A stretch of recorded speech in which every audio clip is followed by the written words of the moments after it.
जीवनात अनेक अशा घटना घडतात की माणूस त्यामधून काहीतरी नवीन शिकत असतो। अशीच एक घटना बऱ्याच वर्षापूर्वी वेलू आणि शक्ती या दोघांना जाणवलेली होती। वेलू आणि शक्ती हे दोघे नवरा बायको हैदराबाद पासून 30 किलोमीटर अंतरावर असणाऱ्या खेडेगावामध्ये राहायला होते। त्या ठिकाणी एक मोठं 100 उमऱ्याचं गाव तयार करण्यासाठी प्रोजेक्ट सुरू होता आणि त्याच ठिकाणी त्यांना देखरेखीसाठी राहायला पाठवलेलं होतं। त्या दोन्ही जोडप्यासोबत त्यांचे आई वडील, शक्तीची आई आणि वडील आणि वेलूची आई आणि वडील असे 4 जण, तसेच गायकवाड सर म्हणून मुख्य ठेकेदार व त्यांचे सहकारी मारुती, शुभम आणि किरण हे सर्वजण होते। हे सर्वच्या सर्वजण वेलू आणि शक्ती या दोघांच्या जोडप्याच्या घरी जेवणासाठी राहणार होते, कारण शक्ती आणि वेलू हे दोघेही संपूर्ण देखरेखीचे काम पाहत होते। गायकवाड सर हे कंपनीचे नियुक्त केलेले मुख्य अधिकारी होते, जे येथील सर्व बांधकाम पाहण्याचे काम करणार होते। भूमिपूजन कार्यक्रम आटोपल्यानंतर त्या ठिकाणी त्यांना राहण्याच्या दृष्टिकोनातून तात्पुरत्या स्वरूपाच्या विटामधील 4 खोल्या बांधण्यात आलेल्या होत्या। बाकीचे सर्व मटेरियल पत्र्याच्या शेडमध्ये ठेवण्यात आलेले होते। बाजूलाच दूरवर गेल्यानंतर मदनापूर म्हणून हे गाव होते।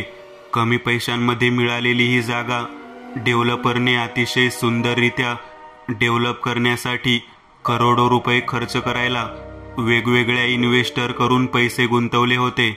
शक्ती, वेलू, किरण, शुभम बाजाराला जाण्यासाठी निघाले। गायकवाड सर हे आपल्या मोठ्या 4चाकी वाहनातून या सर्वांना घेऊन मदनापूर बाजारपेठेच्या दिशेने निघाले। जाताना दूरवरपर्यंत केवळ वाळलेली झाडं आणि उंचच्या उंच दगड याखेरीज काहीच दिसत नव्हतं। ती वाट कशी निर्मनुष्य होती। 8 ते 10 किलोमीटर अंतर पार केल्यानंतर मदनापूर हे गाव लागत होतं। गावाच्या अलीकडेच त्यांना अतिशय सुसज्ज असे मोठी बाजारपेठ दिसली। इतकी सुंदर आणि सुरेख बाजारपेठ होती की जणू काही हैदराबादमधील सर्वात मोठ्या बाजारपेठेला लाजवेल। शक्ती म्हणाली वेलूला, आपण सर्व सामान इथूनच घेऊ। बाजारपेठेमध्ये विक्रेते भरपूर दिसत होते, परंतु सामान्य येणाऱ्या लोकांची संख्या काहीच नव्हती। गायकवाड सर म्हणाले, किरण, शुभम यांना सोबत घेऊन तुम्ही बाजारपेठेत जा। लागणारा भाजीपाला सर्व घेऊन किरण सोबत या ठिकाणी या। त्यांनी महिनाभराचे सामान घेण्यासाठी 10,000 रुपये दिले होते। गायकवाड सरांनी गाडी बाहेरच्या बाजूला झाडाच्या कडेने पार्क केली।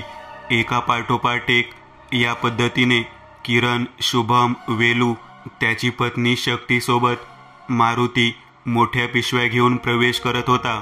बाजारपेठेतील दृश्य इतके सुंदर होते की स्वच्छता आणि टापटीपता खूपच दिसत होती। एखाद्या परदेशामध्ये तर आपण आलो नाही ना, या पद्धतीचा आविर्भाव सर्वांना होता। एक खाष्ट म्हातारी मोठमोठ्याने ओरडून ओरडून भाजीपाला विक्री करत होती। किरण, शुभम, मारुती हे तिघेही वेलूच्या मागे जाऊन वेगवेगळ्या दुकानातील पदार्थांची चौकशी करू लागले। त्याच वेळेला शक्ती ही म्हातारी जवळ बटाटे, कोबी, कांदे, टोमॅटो या पद्धतीचा भाजीपाला घेण्यासाठी उभारलेली होती। भाजी मार्केटमध्ये एक उंचपुरा व्यक्ती मसाल्याचे पॅकेट एका काठीला बांधून ती खांद्यावरती अडकवून विकत होता। एकंदर दृश्य एकदम साधे आणि नेहमीचेच वाटत होते। गायकवाड सरांनी गाडी पार्क करून त्यामध्येच गाणी ऐकायला सुरुवात केलेली होती। सर्व सामान व्यवस्थितरित्या घेतल्यानंतर सर्व लोक मार्केटच्या बाहेर येऊ लागले। गाडी जवळ येताच उचललेले सर्व सामान शुभम, मारुती आणि किरण यांनी गाडीच्या मागच्या भागांमध्ये टाकून दिले।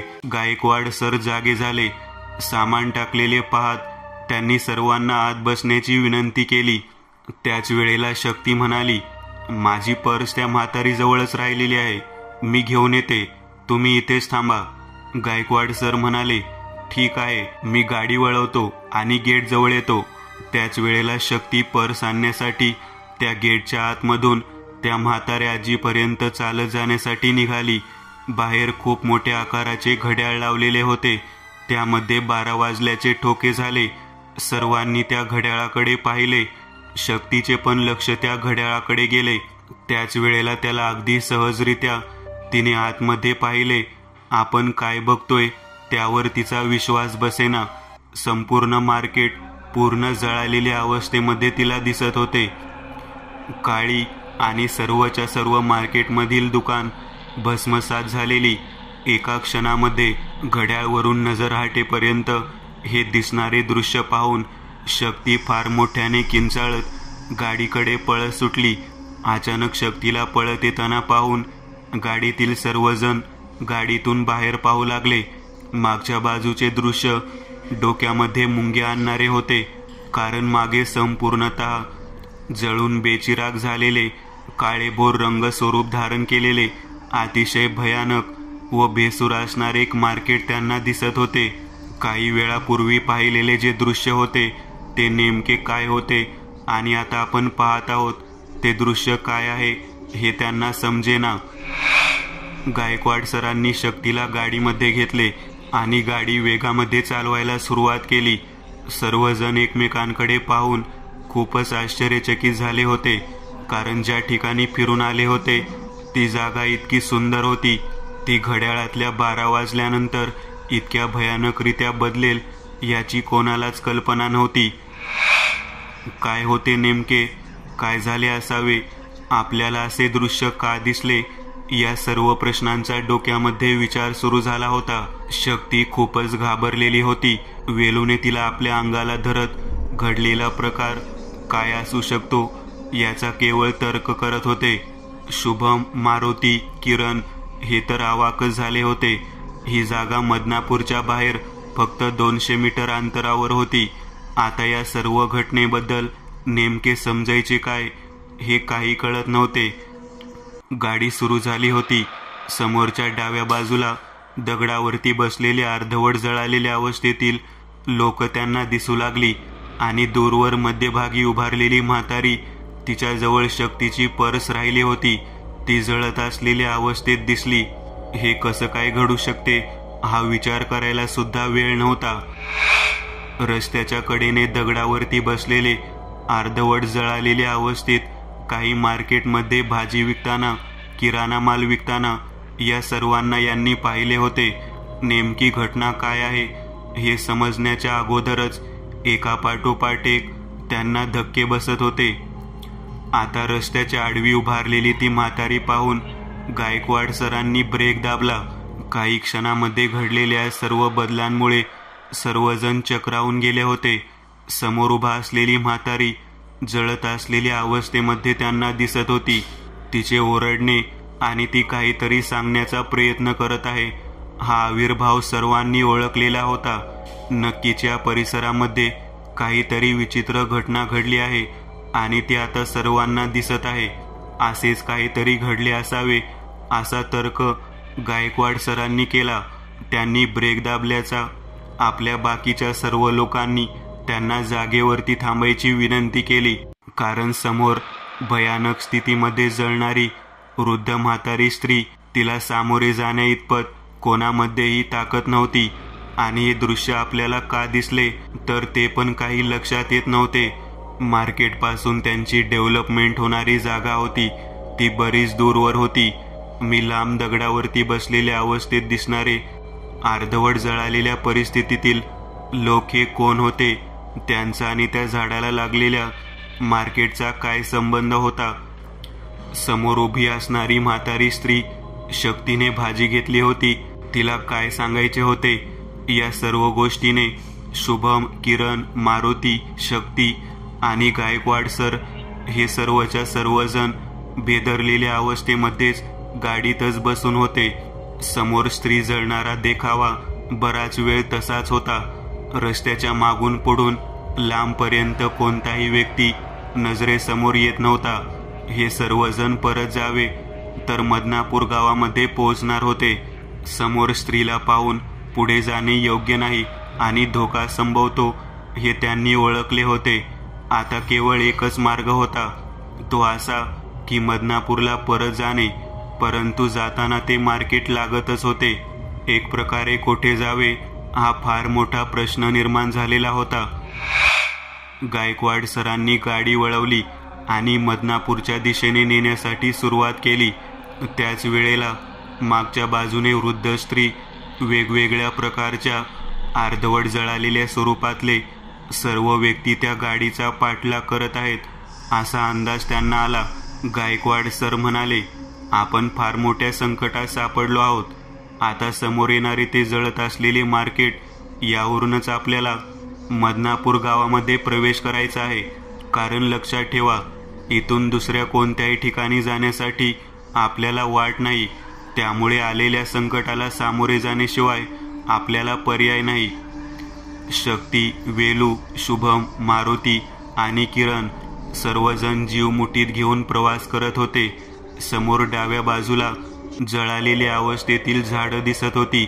ज्या ठिकाणी गायकवाड सरांनी गाडी पार्क केली होती तो स्पॉट आलेला होता आणि त्याच्या विरुद्ध दिशेला संपूर्ण जळणाऱ्या अवस्थेमधील मार्केट दिसत होते. मार्केटमध्ये मसाल्याचे पदार्थ घेऊन विकणारा तो उंचपुरा सद्गृहस्थ समोर त्याच परिस्थितीमध्ये रस्त्यावरती उभारलेला दिसत होता. तो कोणत्याही परिस्थितीमध्ये पुढे जाऊ देणार नाही याची सर्वांना कल्पना होती.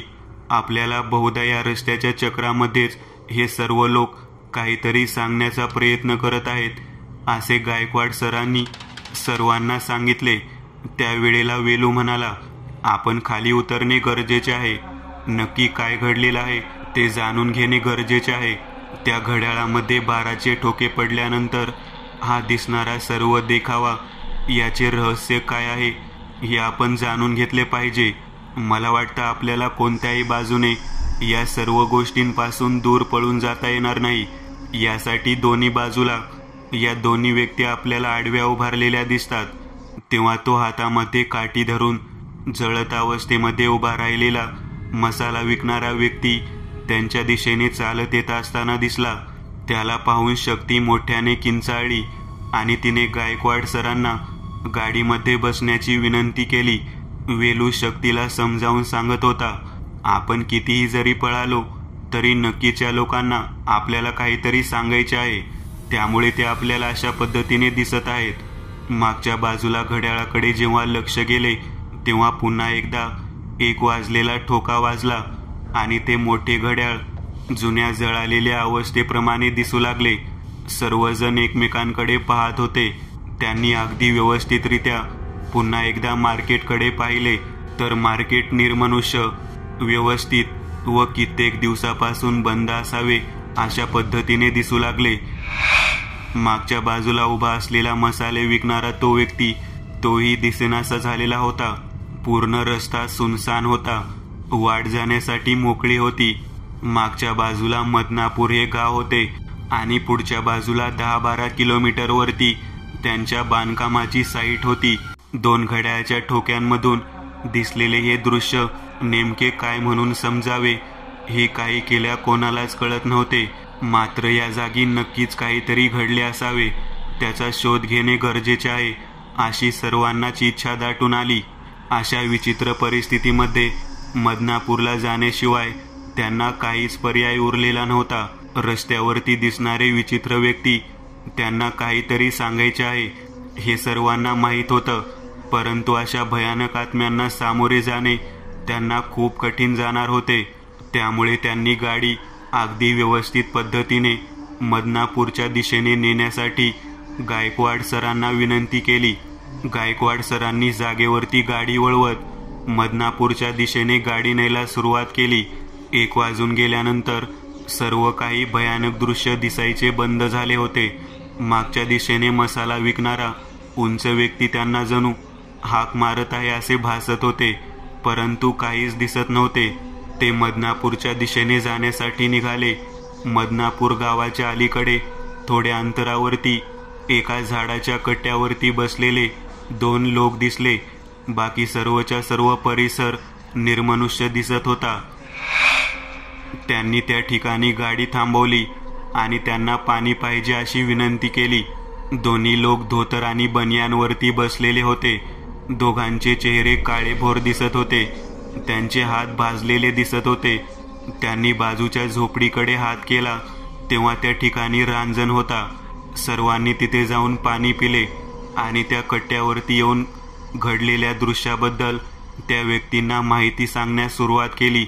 या दोन्ही लोकांचे डोळे अतिशय भेसूर आणि वेगळेच वाटत होते. वेलू म्हणाला, आम्हाला त्या ठिकाणी जे दृश्य दिसले त्याबाबत तुम्हाला काही माहिती आहे का? त्यावरती ते दोन्ही लोक एकमेकांकडे पाहत बोलण्यासाठी सुरुवात करू लागले. ते म्हणाले, बऱ्याच वर्षांपूर्वी त्या ठिकाणी एक सुंदर असं मोठं मार्केट होतं. मदनापूर गावातील कित्येक लोकांनी एकत्रित येऊन पैसे जमा करून त्या मार्केटमध्ये वेगवेगळ्या प्रकारच्या दुकानांसाठी जागा घेतलेली होती. त्या ठिकाणी भाजी मार्केट होतं, काही ठिकाणी किराणा होता. ते अचानक कोणत्या तरी कारणाने जळून गेले. त्यावरती गायकवाड सर म्हणाले, कोणत्या तरी कारणामुळे म्हणजे नेमकं काय झालं ते कुणाला समजले नाही. काही लोक म्हणतात की तेथील लोकांना त्या मार्केटच्या जागेवरून घालवण्यासाठी 2 मोठे बिल्डर लोक प्रयत्न करत होते. त्यांच्या वेगवेगळ्या प्रकारच्या त्रासाला कंटाळून लोकांनी खूप मोठा लढा दिलेला होता. परंतु त्या सर्व लोकांमधील काही लोक त्या बिल्डरच्या बाजूने पैशाच्या आमिषाला बळी पडले आणि त्यांनीच 12 वाजताच्या ठोक्याला ते मार्केट पेटवून दिले. कशा रीतीने पेटवले ते अचानक एवढा मोठा पेट कसा काय घेतला याबाबतीत कोणालाच माहिती नाही. त्या मार्केटमध्ये शटरचा मोठा दरवाजा होता. तो दरवाजा बंद होता, त्यामुळे आतमधून बाहेर येणारे लोक अडकून पडले आणि जवळजवळ 30 ते 40 लोक जळून मेले. ही माहिती ऐकता सर्वांना खूप वाईट वाटले. किरण, शुभम दोघे पण म्हणाले, मग ते असे अचानक लोकांना का दिसतात? त्यावरती ते व्यक्ती सांगू लागले, त्यांनी नेमके काहीतरी सांगायचे आहे. काय सांगायचे आहे ते सांगण्या अगोदरच वेळ संपून जाते. हा सर्व खेळ 1 तासाचा असतो. 1 तासानंतर पुन्हा सर्व स्थिती पूर्ववत होते. ही सर्व माहिती विचारत असताना त्यांच्या हाताकडे लक्ष गेले. तुमचे हात कसे जळले आहेत? हा प्रश्न त्यांना विचारला तेव्हा ते काहीही न बोलता उलट्या रीतीने झोपडीच्या दिशेने पळत गेले. ते का बरं पळत गेले काही कळतच नव्हते. ते असे का पळत गेले? त्यांना कोणती वेगळ्या प्रकारची धावण्याची पद्धत माहिती होती का तेही भूत होते हे मात्र त्यांना समजेना. तसे तेही माणसाप्रमाणे दिसतच नव्हते. एकंदर या सर्वांबरोबर चाललेला प्रकार खूपच वेगळा होता. ते सर्वजण त्यांच्या अचानक घडलेल्या गोष्टीमुळे घाबरलेले होते. त्यांनी गाडीमध्ये बसले आणि तिथून गाडी त्यांनी मदनापूर गावामध्ये नेली. गावामध्ये सर्व लोकवस्ती शांत पद्धतीने झोपेमध्ये मग्न होती. कोणत्याही ठिकाणी कसली हालचाल दिसत नव्हती. आपण नेमके कोणत्या ठिकाणी आलो आहोत? आपल्याला माणसे का दिसत नाहीत? आपण असे काय केले आहे म्हणून प्रत्येक वेळेला आपल्याला वेगवेगळ्या शक्ती दिसत आहेत? हे काही केल्या या सर्वांच्या लक्षात येत नव्हते. तेव्हा त्या सर्वांनी त्या गावामध्ये कोठे मंदिर आहे का हे पाहण्यासाठी गाडी खूप वेळ फिरवली, परंतु गाव संपूर्णतः झोपी गेले आहे असे त्यांना जाणवले. आता परत दिवस उजाडल्यानंतरच आपण आपल्या बांधकामाच्या साईटवर जायचे असे त्यांनी ठरवले. तोपर्यंत ते सर्वजण गाडीतच झोपूया म्हणून गाडीला एका बाजूला लावून तिथे थांबले. काही केल्या झोप येत नव्हती.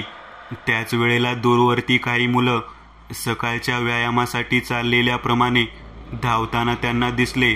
पण वेळ तर रात्रीच्या 2ची होती आणि हे कसं काय हे पण त्यांच्या लक्षात येईना. एकूण हा सर्व परिसर एक विचित्र पद्धतीच्या लोकांचा तरी नाही ना, अशी शंका वारंवार सर्वांना येऊ लागली. ही सर्व मुलं त्या गाडीच्या समोरून वेगात पळत मदनापूर गावाच्या बाहेर गेली. त्यांना एक विशिष्ट गोष्ट अशी होती की दिसणारा प्रत्येक व्यक्ती काळसर रंगाचा होता आणि डोळे विचित्र दिसत होते. ती मुलं तशीच दिसत होती. शक्ती, वेलू, किरण, मारुती, शुभम आणि गायकवाड सर एकमेकांकडे पाहत म्हणाले, आपण नक्कीच अशा कोणत्या तरी ठिकाणी आलो आहोत की जेथून सुटणे खूप मुश्किल वाटत आहे. कारण काही वेळेला आपल्याला मुलं दिसतात, काही वेळेला 2 माणसे दिसतात, तर काही वेळेला अर्धवट जळालेले लोक दिसतात. या गावात कुठे देऊळ नाही, या गावात कुठे शांत निवारा नाही. एवढ्या मोठ्या गावांमध्ये काही ठराविकच लोक कसे काय दिसतात हे एक मोठे रहस्यच वाटत आहे. दिवस उजाडल्याशिवाय आपली सुटका नाही हे मात्र खरे. पहाटेच्या 3च्या सुमाराला वाईट शक्तींची ताकद अजूनच वाढत जाते असे सर्वजणांना ज्ञात होते. ते सर्वजण एकमेकांकडे पाहत घाबरत म्हणाले, आपण या गावातून सुटणे गरजेचे आहे. गायकवाड सर म्हणाले, मला तर वाटते या सर्व ज्या दिसणाऱ्या घटना आहेत त्यातून हेच लक्षात येते की हा परिसर भयानक आहे. काही वेळेला आपल्याला काही विचित्र घटना दिसतात. कधी म्हातारी आजी उभारलेली दिसते तर कधी मसाले विकणारा माणूस दिसतो. कधी 2 बने धारण करून धोतर घातलेले व्यक्ती दिसतात आणि ते आपल्याला काहीतरी सांगून उलटे पळून जाताना दिसतात. तर आताच थोड्या वेळापूर्वी दिसलेले या गावातील हे तरुण मुलं, ते सर्वजण काळसर रंगाचे का दिसतात? या घटनेमागे काहीतरी नक्कीच रहस्य आहे. हे रहस्य जाणून घेण्यासाठी खूप उत्सुकता आहे. परंतु ज्या कोणत्याही व्यक्तीला याबद्दल विचारायला जाऊ तो व्यक्ती विचित्र आणि वेगळा दिसत आहे. गायकवाड सरांचे बोलणे सुरू होते तेवढ्यात एक बैलगाडी व बैलगाडीमध्ये कित्येक सामान भरून व्यक्ती निघालेला होता. त्याच्या पाठीमागे अजून 2 बैलगाड्या होत्या. या व्यक्तींकडून आपल्याला नक्कीच माहिती मिळेल या आशेने त्या गाडीतून गायकवाड सर, किरण, मारुती आणि शुभम हे उतरले. शक्ती आणि वेलू या दोघांना गाडीतच बसायला सांगितले. त्या बैलगाडीवाल्यांना त्यांनी थांबवले. बैलगाडी थांबवत त्यांनी बैलगाडीमध्ये भरलेला भाजीपाला दाखवला. ते म्हणाले की आम्ही मार्केटला चाललो आहोत. त्या सर्व व्यक्ती सुद्धा काळसर रंगाच्या दिसत होत्या. गायकवाड सरांनी त्यांना विनंती केली की या गावामध्ये असे कोणते ठिकाण आहे की जेथे शांततेने झोपता येईल. तेव्हा त्यांनी मागच्या बाजूला असलेली गावची एक वेस दाखवली. त्या ठिकाणी तुम्ही जावा. तिथे एक कट्टा आहे. वरती सुंदर कौलारू शेड आहे. तेथे तुम्हाला झोपण्याची सोय होईल. तुमच्या सर्व प्रश्नांची उत्तरे त्या ठिकाणी झोपलेल्या वृद्ध व्यक्ती दिसतील. ते या गावातील सर्व जुने असणारी माणसं आहेत. ते नक्कीच तुम्हाला काही ना काहीतरी माहिती देतील. आम्ही बाजूच्या शेतात वाडीवरती वस्तीवरती राहून भाजीपाला पिकवणारे लोक आहेत. आम्ही मार्केटला निघालेलो आहोत. त्या दिशेने जाण्यासाठी सर्वजणांनी उत्सुकता दर्शवली, कारण त्या ठिकाणी शांततेने झोपता येणार होतं. निदान 4-5 तास तरी झोप काढून दिवस उजाडल्यानंतर येथून जाता येणार होतं. गायकवाड सर, किरण, मारुती आणि शुभम या चौघांच्या लक्षात हे आले की आपल्याला नक्कीच काही ना काहीतरी माहिती मिळेल. त्या ठिकाणी असणारे वृद्ध व्यक्ती आपल्याला या ठिकाणाबद्दल काहीतरी सांगतील. मोठ्या आशेने गाडी त्या ठिकाणी नेत गायकवाड सरांनी त्या वेशीच्या जवळील कौलारू शेडमध्ये प्रवेश केला. त्या ठिकाणी 2 वृद्ध व्यक्ती झोपलेल्या त्यांना दिसल्या. बाजूला एक मध्यमवयीन व्यक्ती पण झोपला होता. त्या ठिकाणी त्यांनी सर्वांनी प्रवेश केला. शक्ती, वेलू हे दोघे पण त्या ठिकाणी झोपण्यासाठी गेले. थोडा वेळ विश्रांती घ्यावी आणि सकाळी सर्व विषय विचारावा असे ठरवून गायकवाड सर या सर्वांसह तेथे आपल्या गाडीतील अंथरण्यासाठी थोडे बहुत साहित्य घेत, पेपर घेत तिथे पोहोचले. तेथील 2 वृद्ध व्यक्ती जाग्या झाल्या. त्या जाग्या होऊन त्यांना म्हणाल्या, दिवस उजडायच्या त्या गावातून बाहेर जावा, अन्यथा कायमस्वरूपी येथे झोपावे लागेल. त्यांचे हे बोलणे ऐकून सर्वजण घाबरले. ते म्हणाले, काय आजोबा, काय बोलत आहात तुम्ही? आम्ही तुमच्याकडे किती मोठ्या आशेने आलेलो आहोत. तेथे घडणाऱ्या विचित्र घटना, येथे भेटणारे सर्व लोक हे सर्व विचित्र आणि वेगळेच वाटत आहेत. त्यांच्याबद्दल माहिती विचारावी म्हणून या ठिकाणी आलो आहोत. थोडा वेळ झोपून आम्ही आमच्या ठिकाणी जाणार आहोत. त्यावेळेला ते दोन्ही म्हातारे म्हणाले, मूर्ख आहात का तुम्ही? ही जागा काही गाव वगैरे नाही. हे संपूर्ण दिसणारे ठिकाण आहे. हे एक मोठे स्मशान आहे. हे संपूर्ण गाव स्मशान आहे. तुम्हाला दिसत नाही का? येथे जो तो भेटणारा व्यक्ती काळसर रंगाने भरलेला आहे. तो जळालेला आहे. तो रात्रीच्या वेळी आपल्या अपुऱ्या इच्छा पूर्ण करताना दिसत असतो. तुम्ही ज्या ज्या व्यक्ती पाहिल्या त्या सर्व व्यक्ती कोणत्या ना कोणत्या अपुऱ्या इच्छेने या भागामध्ये फिरताना दिसतात. गायकवाड सर म्हणाले, म्हणजे तुम्ही दोघे जे सांगत आहात हे सत्य मानले तर तुम्ही सुद्धा या गावातीलच आहात का? त्यावरती दोन म्हातारे म्हणाले, केवळ आम्ही दोघे या कौलारू छत्राखाली असलेल्या या पवित्र ठिकाणी जिवंत आहोत आणि आज झोपलेला एक माझा मुलगा. बाकी या गावातील सर्व लोक त्या भाजी मार्केटमध्ये काम करणारे होते. ते सर्वच्या सर्वजण या जगातून निघून गेले आहेत. तर रात्रीच्या वेळी त्यांचे आत्मे रस्त्यावरून फिरताना दिसतात. अचानक भयानक पद्धतीची घटना ऐकून सर्वजण खूप घाबरले, पण त्यांना आधार मिळाला की ते एका पवित्र ठिकाणी आहेत, ज्या ठिकाणी लोक त्यांना जिवंत दिसत आहेत. परंतु ते एवढे वृद्ध व्यक्ती आणि तो मध्यमवयीन व्यक्ती या भयानक गावामध्ये का म्हणून राहत असतील, या गोष्टीचे कुतूहल विचारण्यासाठी शुभमने त्या आजोबांना प्रश्न केला. आजोबा, आपण म्हणता तसे जर हे खरे धरले तर येथे दिसणाऱ्या सगळ्या व्यक्ती या मृत आहेत. तुम्हाला कसे काय माहिती? पुढची गोष्ट म्हणजे तेवढ्या सगळ्या गावात तुम्ही तिघेजण आज कसे काय न जळता जिवंत राहिलेले आहात? त्याच वेळेला बाजूला झोपलेला मध्यमवयीन व्यक्ती उठला आणि त्याचा चेहरा सर्वांनी पाहिला. त्याचा चेहरा फारच विद्रूप झालेला होता. तो व्यक्ती म्हणाला, मी आणि हे दोन्ही म्हातारे जळालेलो नाही, परंतु भुकेने तडफडून तडफडून मेलेलो आत्मे आहोत. आम्ही पोततिडकीने मेलो आहोत. या गावामध्ये तुम्हाला कोणीही जिवंत दिसणार नाही. हे संपूर्ण गाव, हा सर्व परिसर स्मशानाचा आहे. याचे रहस्य तुम्हाला सकाळी दिवस उजाडल्यानंतर त्या मार्केटच्या जागीत सापडेल.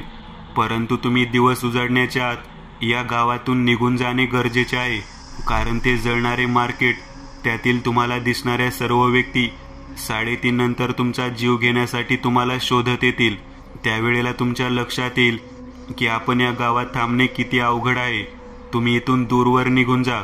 जेव्हा तुम्ही हा परिसर सोडून जाताल आणि सकाळी पुन्हा मार्केट जवळ येताल तेव्हा तुम्हाला सत्य समजेल. मृत असलेल्या या भयानक व्यक्तींच्या समवेत बसून मिळालेली माहिती तितकीच भयानक होती. आपण कोणत्या चक्रव्यूहात अडकलो आहोत आणि या मागचे कारण काय आहे? आपण या कोणत्याही गावातल्या लोकांना ओळखत नाही आहोत, पण तरी सुद्धा हे सर्वजण आपल्याला का दिसत आहेत? या सर्व घटनेमागचे रहस्य काय आहे? या चिंतेने सर्वांचे डोके भणाणून गेले होते. गावातून बाहेर पडण्याची संधी शोधत सर्वच्या सर्वजण दिवस उगवण्या अगोदर तेथून बाहेर पडावे म्हणून गाडीसह निघाले होते. एका पाठोपाठ एक असे विचित्र अनुभव घेणारे हे सर्वजण आता त्या ठिकाणाहून बाहेर पडण्यासाठी विचार करत होते. सध्याच्या परिस्थितीमध्ये त्यांना भेटलेल्या ज्या ज्या व्यक्ती होत्या त्या पुन्हा त्यांच्या शोधार्थ येणार आहेत, ही गोष्ट त्यांच्यासाठी खूपच भीतीदायक होती. ज्या ज्या गोष्टी त्यांना विचित्र वाटल्या होत्या त्या त्या परत घडणार, त्या व्यक्ती त्यांना पुन्हा भेटणार, ही कल्पनाच करवत नव्हती. कशीबशी गाडी त्यांनी पुन्हा त्या गावाच्या वेशीपर्यंत आणली.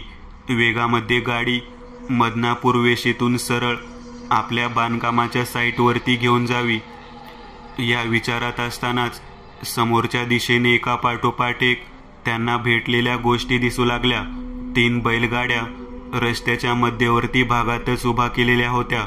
आता परिस्थिती अशी होती की त्या बैलगाड्यामुळे रस्ता पार करू शकत नव्हते.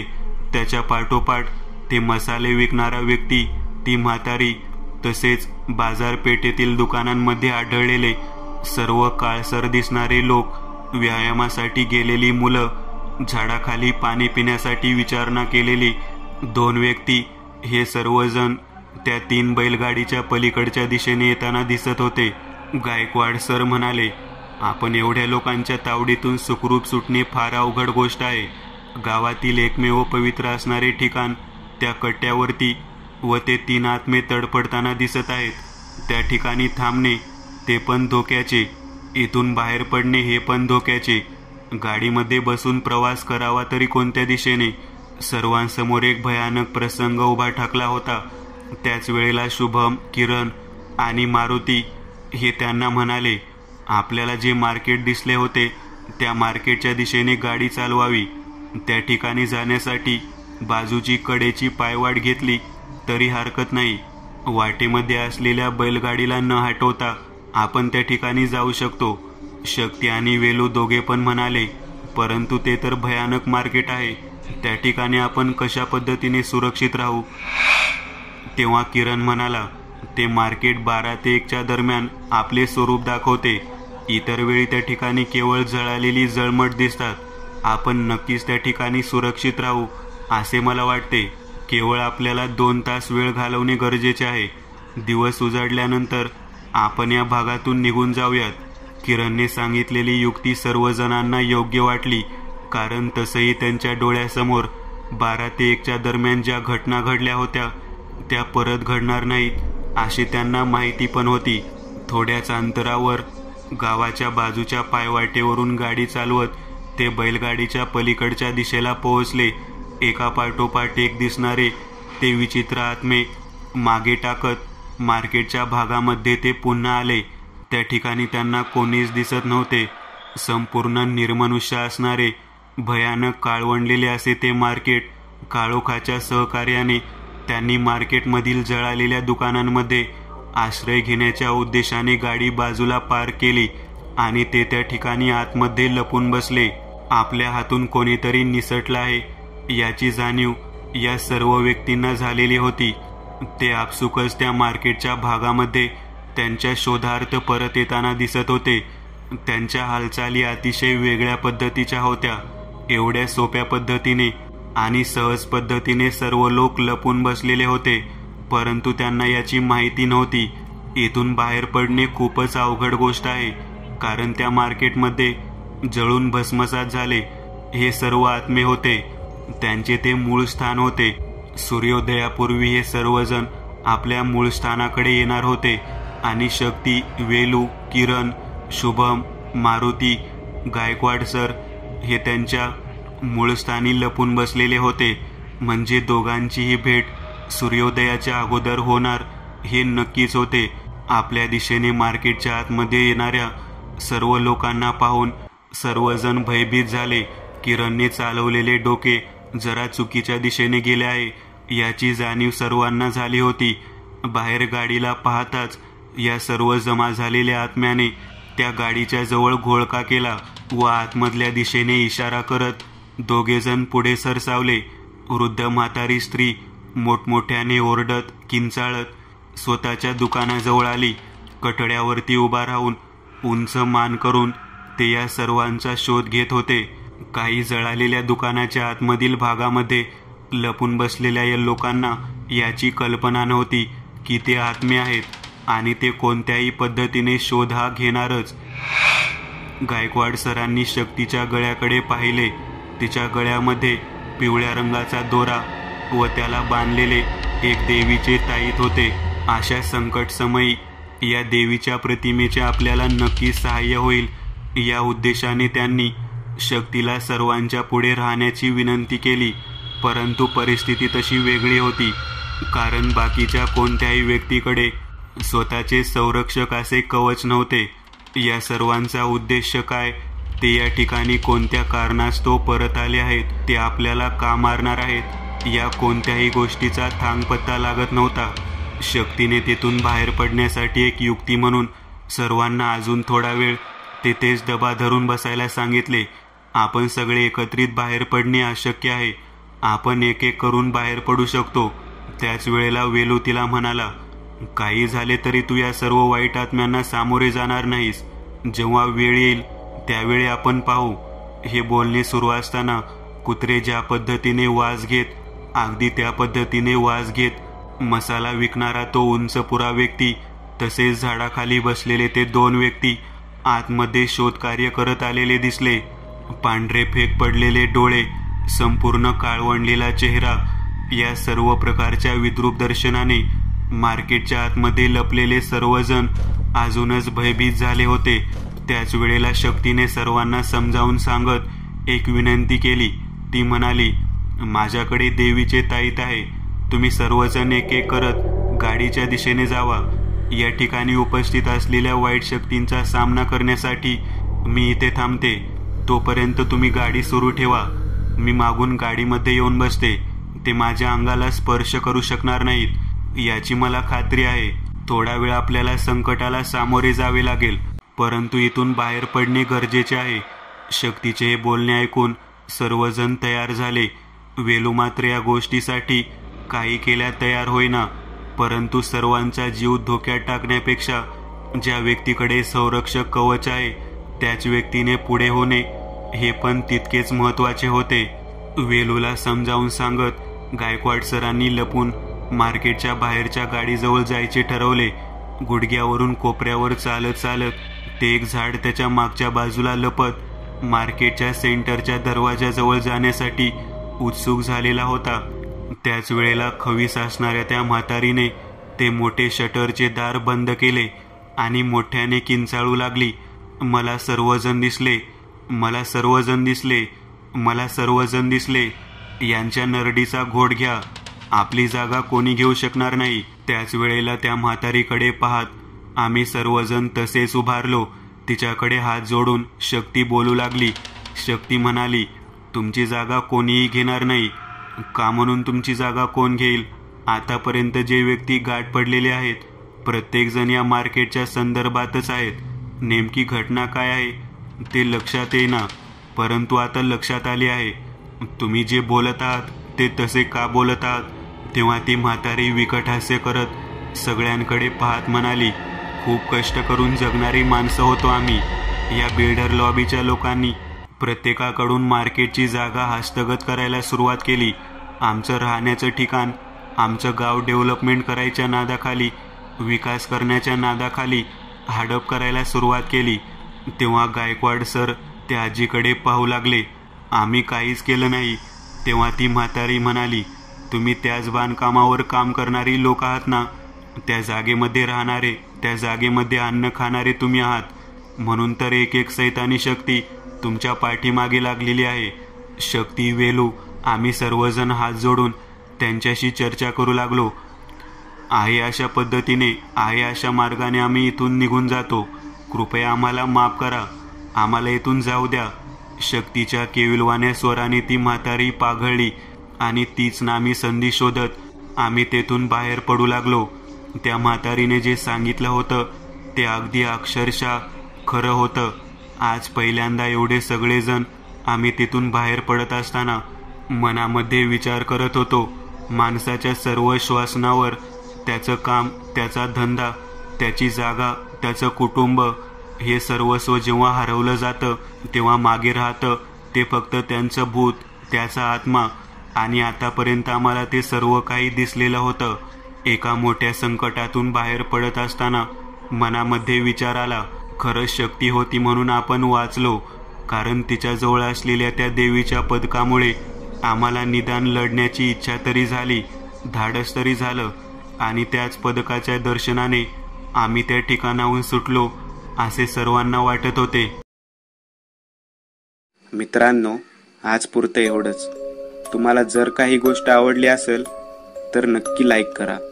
तुमच्यापैकी बरेचसे जण व्हिडिओ लाईक न करताच पळून जातात, पण हा जर व्हिडिओ तुम्ही लाईक केला तर मला जरा बरं वाटेल आणि असेच भारी भारी व्हिडिओ बनवायची माझ्यात एनर्जी येईल.